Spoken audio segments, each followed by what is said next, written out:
తెలుగు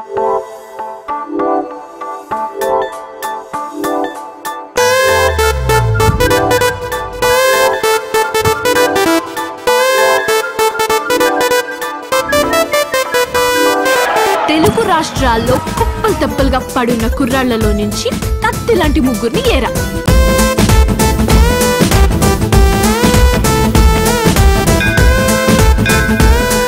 వాడిని ఊరికి తీసుకెళ్లి వాడి అత్తకి యముడిని చేస్తా, ఈ అమ్మాయికి మొగుడిని చేస్తా, మా నాన్నకి అల్లుడిని చేస్తా.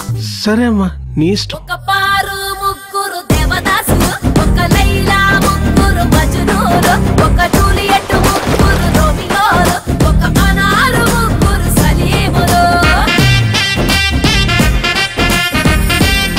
నేను ముగ్గురిని లవ్ చేస్తుంటే వినటానికి మీకెలా ఉందో నాకు తెలీదు, కానీ ముగ్గురు నన్ను లవ్ చేస్తుంటే వినటానికి నాకు భలేగా ఉంది.